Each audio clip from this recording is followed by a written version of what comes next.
आज के लेसन का टॉपिक है फिर से कोई आत्मा जागे। आवाज सबके पास पहुंच रही है? जी माँ। हाँ माँ। जी माँ। ठीक है। फिर से कोई आत्मा जागे। कहते हैं सम्राट ब्रह्मदत्त रात्रि में नाटक देख रहे थे। नाटक देखते देखते वे विचार मग्न हो गए। विचार मग्नता इतनी गहरी हो गई कि वे वर्तमान से अतीत के जन्मों में अतीत म्यूट रखें।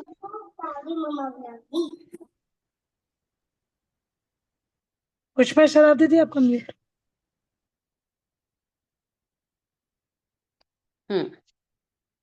विचार मग्नता इतनी गहरी हो गई कि वे वर्तमान से सीधे अतीत के जन्मों में उतरते चले गए और उन्हें पूर्व जन्मों का स्मरण हो गया।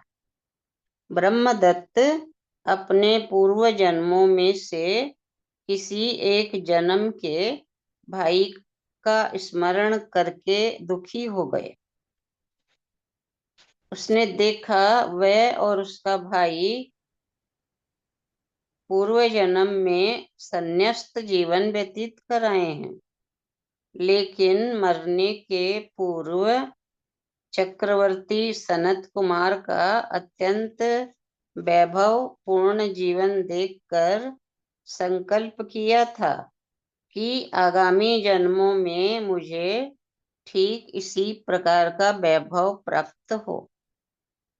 उसी संकल्प के कारण उसे चक्रवर्ती सम्राट का जन्म मिला।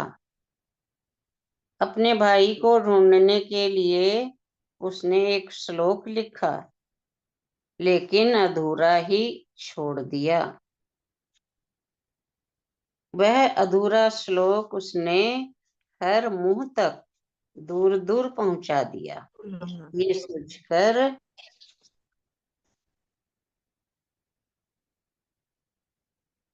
ये सोचकर कि अगर मेरा भाई मानव जाति में जन्मा है तो इस श्लोक की पाद पूर्ति करेगा। ब्रह्मदत्त का भाई भी पृथ्वी लोक में जन्मा था, लेकिन विरक्त होकर मुनि हो गया। उसका नाम था चित्र मुनि। जब उसने किसी पनिहारिन के मुंह से ये आधा श्लोक सुना तो शेष आधे की पूर्ति करके सम्राट को भिजवा दिया। सम्राट खुश हो गए। अपने 7 जन्म पूर्व के भाई को पाकर सम्राट मुनि के पास पहुंचा। सम्राट मुनि के पास पहुंचा और अनुरोध किया कि वो वापस संसार में आए और उसके पास जो अथाह वैभव है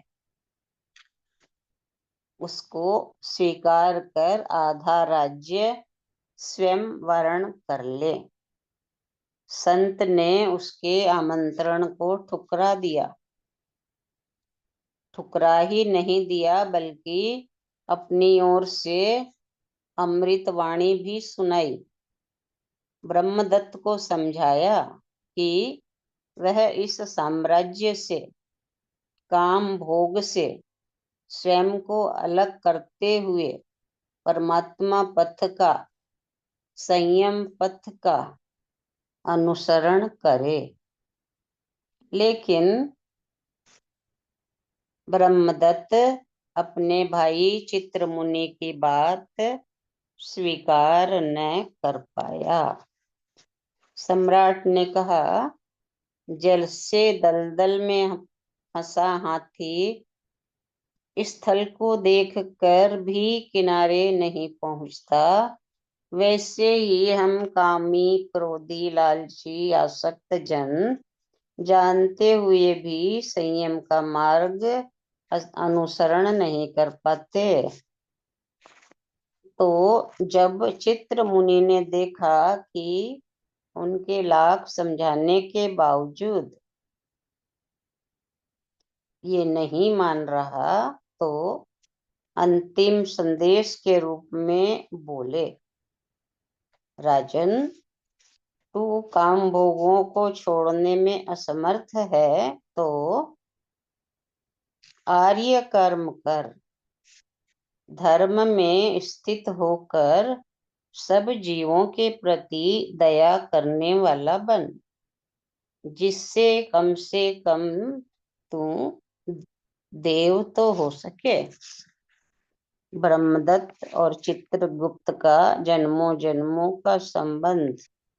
स्वाभाविक है कि किसी सम्राट को जाति स्मरण हो जाए, पता चले कि मेरा कोई भाई भी है, तो वह चाहेगा कि वो भाई मिल जाए। उसका सामीप्य, जिसका बंधुत्व मिला हो, वो चाहेगा कि इस जन्म में भी मैं उससे मिल जाऊं।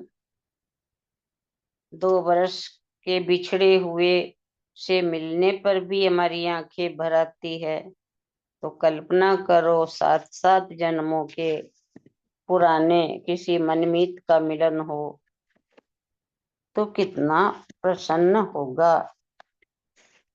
ब्रह्मदत्त के पास वैभव है, इसलिए अपने भाई को वैभव लेने के लिए निमंत्रण देगा।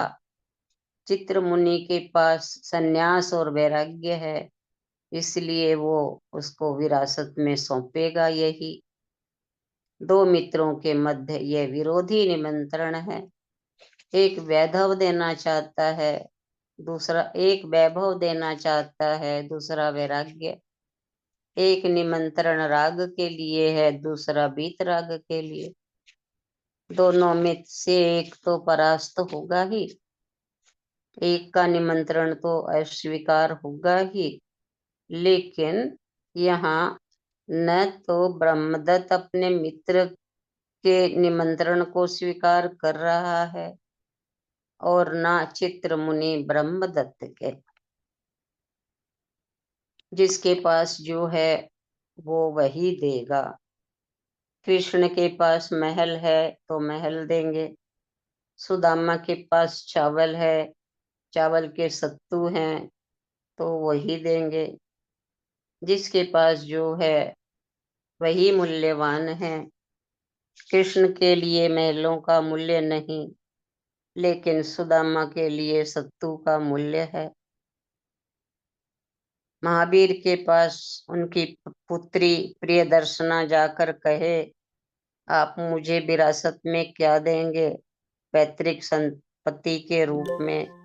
महावीर उसे पात्र पकड़वाते हैं, उसके केशों को कटवाते हैं और उसे मुनि और सन्यास का पथ देते हैं।